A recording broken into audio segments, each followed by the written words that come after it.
ಎಲ್ಲರಿಗೂ ನಮಸ್ಕಾರ ಸ್ನೇಹಿತರೆ. RCB ತಂಡದ ಬೆಂಕಿ ಬೌಲಿಂಗ್ ಹಾಗೂ ವಿರಾಟ್ ಕೊಹ್ಲಿ, ದೇವದತ್ ಪಡಿಕ್ಕಲ್ ಬೆಂಕಿ ಬ್ಯಾಟಿಂಗ್. ಕೊನೆಗೂ ನಮ್ಮ RCB ತಂಡ ಪಂಜಾಬ್ ಕಿಂಗ್ಸ್ ವಿರುದ್ಧ ಆದರೆ ರಿವೆಂಜ್ ಆದರೆ ತಗೊಂಡಿದೆ.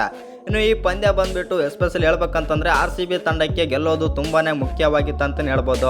ಯಾಕಂತಂದ್ರೆ ಪಾಯಿಂಟ್ಸ್ ಟೇಬಲಲ್ಲೂ ಕೂಡ ತುಂಬಾನೇ ಮ್ಯಾಟ್ರ್ ಆಗ್ತಿತ್ತು. ಆ ಕಾರಣದಿಂದಾಗಿ ಈ ಪಂದ್ಯ ಗೆದ್ದಿರೋದು ನಮ್ಮ RCB ತಂಡಕ್ಕೆ ಒಂದು ಒಳ್ಳೆ ಖುಷಿಯ ವಿಚಾರ. ಹಾಗಾದರೆ ಈ ಪಂದ್ಯ ಯಾವ ಥರ ಎಲ್ಲ ಇತ್ತು ಮತ್ತು ಈ ಮ್ಯಾಚಲ್ಲಿ ನಮ್ಮ ವಿರಾಟ್ ಕೊಹ್ಲಿ ಅವರ ಅಗ್ರೆಷನ್ ಪರ್ಫಾರ್ಮೆನ್ಸ್ ಎಲ್ಲ ಯಾವ ಥರ ಇತ್ತು ಮತ್ತು ನಮ್ಮ RCB ತಂಡದ ಬ್ಯಾಟರ್ಸ್ ಬೌಲರ್ಸ್ ಆಗಿರಲಿ ಯಾವ ಥರ ಎಲ್ಲ ಅಗ್ರೆಷನಲ್ಲಿದ್ರು ಅಂತ ತಿಳ್ಕೊಂಬರೋಣ ಬನ್ನಿ. ಅದಕ್ಕಿಂತ ಮುಂಚೆ ನೀವೇನಾದರೂ RCB ಅಪ್ಪಟ ಅಭಿಮಾನಿಯಾಗಿದ್ದಲ್ಲಿ ಈ ವಿಡಿಯೋಗೆ ಒಂದು ಲೈಕ್ ಕೊಟ್ಟು ನಮ್ಮ ಚಾನಲನ್ನು ಸಬ್ಸ್ಕ್ರೈಬ್ ಮಾಡ್ಕೊಳ್ಳಿ. ಇನ್ನು ಇವತ್ತಿನ ಪಂದ್ಯದ ಕಡೆಗೆ ಬರೋದಾಯಿತು ಅಂತಂದರೆ ಇವತ್ತಿನ ಪಂದ್ಯ ಬಂದ್ಬಿಟ್ಟು ಒಂದು ಒಳ್ಳೆಯ ರಿವೆಂಜ್ ಪಂದ್ಯ ಅಂತಲೇ ಹೇಳ್ಬೋದು ನಮ್ಮ RCB ತಂಡಕ್ಕೆ. ಯಾಕಂತಂದರೆ ಇವತ್ತಿನ ಪಂದ್ಯ ಬಂದ್ಬಿಟ್ಟು ಎಸ್ಪೆಷಲಿ ಹೇಳ್ಬೇಕಂತಂದರೆ ಪಂಜಾಬ್ ಕಿಂಗ್ಸ್ ವಿರುದ್ಧ ನಮ್ಮ RCB ತಂಡ ಈ ಸೀಸನಲ್ಲಿ 2 ಪಂದ್ಯ ಕೂಡ ಕಂಪ್ಲೀಟ್ ಆಗಿವೆ. ಇವತ್ತು ನಡೆದ ಒಂದು ಪಂದ್ಯ ಆದರೆ ಕಳೆದ 2 ದಿನದ ಹಿಂದೆ ನಡೆದ ಒಂದು ಪಂದ್ಯ. ಆ 2 ಹಿಂದೆ ನಡೆದಂಥ ಪಂದ್ಯ ಬಂದ್ಬಿಟ್ಟು ನಮ್ಮ ಬೆಂಗಳೂರಿನಲ್ಲಿ ಆದರೆ ನಡೆದಿತ್ತು ಚಿನ್ನಸ್ವಾಮಿ ಕ್ರೀಡಾಂಗಣದಲ್ಲಿ. ಆ ಪಂದ್ಯದಲ್ಲಿ ಬಂದ್ಬಿಟ್ಟು ಪಂಜಾಬ್ ಕಿಂಗ್ಸ್ನವರು ನಮ್ಮ ಹೋಮ್ ಗ್ರೌಂಡ್ಗೆ ಬಂದ್ಬಿಟ್ಟು ಗೆದ್ಕೊಂಡಾದ್ರೆ ಹೋಗಿರ್ತಾರೆ. ಆ ಕಾರಣದಿಂದಾಗಿ ಈ ಗೆಲುವು ನಮ್ಮ RCB ತಂಡಕ್ಕೆ ತುಂಬಾ ಮುಖ್ಯವಾಗಿತ್ತು ಅಂತಲೇ ಹೇಳ್ಬೋದು. ಈ ರಿವೆಂಜ್ ಕೂಡ ಕಂಪ್ಲೀಟ್ ಆದರೆ ಮಾಡಿದ್ದಾರೆ. ಎಸ್ಪೆಷಲಿ ಹೇಳ್ಬೇಕಂತಂದರೆ ಶ್ರೇಯಸ್ ಅಯ್ಯರ್ ಅವರ ಅಗ್ರೆಷನ್ ಆಗಿರಲಿ, ಅಂದರೆ ಚಿನ್ನಸ್ವಾಮಿಯಲ್ಲಿ ಬಂದ್ಬಿಟ್ಟು ಅವರೆಲ್ಲ ಯಾವ ಥರ ಎಲ್ಲ ಬಿಹೇವ್ ಮಾಡಿದ್ರು ಅದನ್ನು ಈಗ ನಮ್ಮ ವಿರಾಟ್ ಕೊಹ್ಲಿ ಸಖತ್ತಾಗಿ ರಿವೆಂಜ್ ಮೂಲಕ ಆದರೆ ಕೊಟ್ಟಿದ್ದಾರೆ.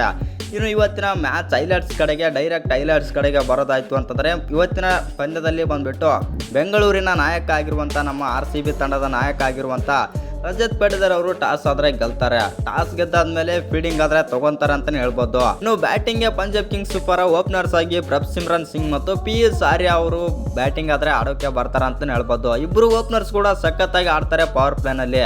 ಇನ್ನು ಪವರ್ ಪ್ಲೇನಲ್ಲಿ ಒಂದು ಒಳ್ಳೆ ಬೆಂಕಿ ಬ್ಯಾಟಿಂಗ್ ಆಡ್ತಾರೆ ಅಂತಲೇ ಹೇಳ್ಬೋದು ಪಂಜಾಬ್ ಕಿಂಗ್ಸ್ ತಂಡ. ಆನಂತರ ನಮ್ಮ RCB ತಂಡ ಪವರ್ ಪ್ಲೇ ಮುಗಿದ್ಮೇಲೆ ಪೂರ ಡಾಮಿನೇಟ್ ಆದರೆ ಮಾಡ್ತಾರೆ ಅಂತಲೇ ಹೇಳ್ಬೋದು. ಎಸ್ಪೆಷಲಿ ಕುರ್ನಲ್ ಪಾಂಡ್ಯ ಬೌಲಿಂಗ್ ಆಗಿರ್ಬೋದು, ಶ್ರೇಯಸ್ ಶರ್ಮಾ ಬೆಂಕಿ ಸ್ಪಿನ್ನಿಂಗ್ ಆಗಿರ್ಬೋದು, 2 ಕಡೆಯಿಂದ 2 ಎಂಡಿಂದ ಕುರ್ನಲ್ ಪಾಂಡ್ಯ ಮತ್ತು ಶ್ರೇಯಸ್ ಶರ್ಮಾ ಇಬ್ಬರು ಕೂಡ ಡಾಮಿನೇಟ್ ಮಾಡಿ ಬಿಸಾಕ್ತಾರೆ ಅಂತಲೇ ಹೇಳ್ಬೋದು ಪಂಜಾಬ್ ಬ್ಯಾಟರ್ಸ್ನ. ಎಸ್ಪೆಷಲಿ ಹೇಳ್ಬೇಕಂತಂದರೆ ಕುರ್ನಲ್ ಪಾಂಡ್ಯ 2 ವಿಕೆಟ್ ತೆಗೆದ್ರೆ ಶ್ರೇಯಸ್ ಶರ್ಮಾ 2 ವಿಕೆಟ್ ಆದ್ರೆ ತೆಗಿತಾರೆ. ಇನ್ನು ಭುವನೇಶ್ವರ್ ಕುಮಾರ್ ಕೂಡ ಒಂದು ಒಳ್ಳೆ ಬೌಲಿಂಗ್ ಮಾಡಿ ಎಕನಮಿ ಆದ್ರೆ ಮೇಂಟೈನ್ ಮಾಡ್ತಾರೆ. ಇವರಿಗೆ ವಿಕೆಟ್ ಆದರೆ ಬೀಳದೇ ಇರ್ಬೋದು, ಆದರೆ 6.5 ಎಕನಮಿಯಲ್ಲಿ ಬೌಲಿಂಗ್ ಆದರೆ ಮಾಡ್ತಾರೆ ಅಂತಲೇ ಹೇಳ್ಬೋದು ಈ ಪಂದ್ಯದಲ್ಲಿ. ಅದು ಡೆತ್ತಲ್ಲಿ ಬಂದ್ಬಿಟ್ಟು ಸಖತ್ತಾಗಿ ಹೇಜಲ್ವುಡ್ ಮತ್ತು ಭುವನೇಶ್ವರ್ ಕುಮಾರ್ ಇವರಿಬ್ಬರು ಕೂಡ ಸಖತ್ತಾಗಿ ಬೌಲಿಂಗ್ ಮಾಡ್ತಾರೆ. ಇನ್ನು ಮೊದಲನೇ ಇನ್ನಿಂಗ್ಸ್ನಲ್ಲಿ ಬಂದ್ಬಿಟ್ಟು ಪಂಜಾಬ್ ಕಿಂಗ್ಸ್ ತಂಡದವರು 157 ರನ್ ಆದರೆ ಹೊಡಿತಾರೆ 6 ವಿಕೆಟ್ ಕಳ್ಕೊಂಡು. ಇನ್ನು ಈ ಟಾರ್ಗೆಟನ್ನು ಈಸಿಯಾಗಿ ಚೇಸ್ ಮಾಡ್ತಾರಂತ ನಾವೆಲ್ಲ ಅಂದ್ಕೊಂಡಿದ್ವಿ. ಆದರೆ ನಮ್ಮ RCB ತಂಡ ಬಂದ್ಬಿಟ್ಟು 18.5 ಓವರ್ ತನಕ ಈ ಪಂದ್ಯ ಆದರೆ ತೊಗೊಂಡು ಹೋಗ್ತಾರೆ ಅಂತಲೇ ಹೇಳ್ಬೋದು. ಇನ್ನು ನಮಗೆ ಮೊದಲನೇ ಆಘಾತ ಕೂಡ ಆಗುತ್ತೆ. ಪಿಲ್ಸಾಲ್ಟ್ ಅವರು ಒಂದೇ ಒಂದು ರನ್ ಆಡಿ ಔಟ್ ಆಗ್ತಾರೆ ಮತ್ತು ಅದು ಕೂಡ ಹರ್ಷದೀಪ್ ಸಿಂಗ್ ಬೌಲಿಂಗ್ನಲ್ಲಿ ಅಂತಲೇ ಹೇಳ್ಬೋದು. ಆವಾಗ ಸ್ವಲ್ಪ ಭಯ ಕೂಡ ಆಗಿರುತ್ತೆ, ಏನಪ್ಪ ಇದು ಈ ಥರ ಎಲ್ಲ ಆಗ್ತಾ ಇದೆ ಅಂತ ಅಂದ್ಕೊಂಡಾಗ ಆವಾಗ ದೇವದತ್ ಪಡಿಕ್ಕಲ್ ಅವರು ಇಂಪ್ಯಾಕ್ಟ್ ಪ್ಲೇಯರ್ ಆಗಿ ಬರ್ತಾರೆ ಮತ್ತು ಇಂಪ್ಯಾಕ್ಟ್ ಯಾವ ಥರ ಎಲ್ಲ ಮಾಡಬೇಕು ಆ ಥರ ಎಲ್ಲ ಇಂಪ್ಯಾಕ್ಟ್ ಮಾಡಿ ಮತ್ತು ಮ್ಯಾಚ್ನ ಪುಡಿ ಮಾಡಿ ಆದರೆ ಹೋಗ್ತಾರೆ ದೇವದತ್ ಪಡಿಕ್ಕಲ್ ಅವರು 61 ರನ್ ಆಡಿದರೆ ವಿರಾಟ್ ಕೊಹ್ಲಿ 73 ಇನ್ನಿಂಗ್ಸ್ ಆದರೆ ಬೆಂಕಿ ಇನ್ನಿಂಗ್ಸ್ ಆದರೆ ಆಡ್ತಾರೆ. ಇನ್ನು ಕೊನೆಯಲ್ಲಿ ಬಂದಂಥ ರಜತ್ ಪಡಿಕ್ಕಲ್ ಅವರು ಕೂಡ 12 ರನ್ ಆದರೆ ಹೊಡೆದು ಔಟ್ ಆಗ್ತಾರೆ. ಇನ್ನು ಲಾಸ್ಟ್ ಕೊನೆಯಲ್ಲಿ ಬಂದ್ಬಿಟ್ಟು ಜಿತೇಶ್ ಶರ್ಮಾ ಅವರು 11 ರನ್ ಆದರೆ ಹೊಡಿತಾರೆ. ಒಂದು ಲಾಸ್ಟ್ ಇನ್ನಿಂಗ್ಸ್ ಶಾಟ್ 6 ಆದರೆ ಹೊಡೆದು ಈ ಪಂದ್ಯನಾದರೆ ಮುಗಿಸ್ತಾರೆ. ಒಟ್ಟಿನಲ್ಲಿ ಹೇಳ್ಬೇಕಂತಂದರೆ ನಮ್ಮ RCB ತಂಡ ಬೌಲಿಂಗ್ ಬ್ಯಾಟಿಂಗ್ 2 ಕೂಡ ಸಖತ್ತಾಗಿ ಮಾಡಿ ಈ ಪಂದ್ಯವನ್ನಾದರೆ ಗೆದ್ದಿದೆ.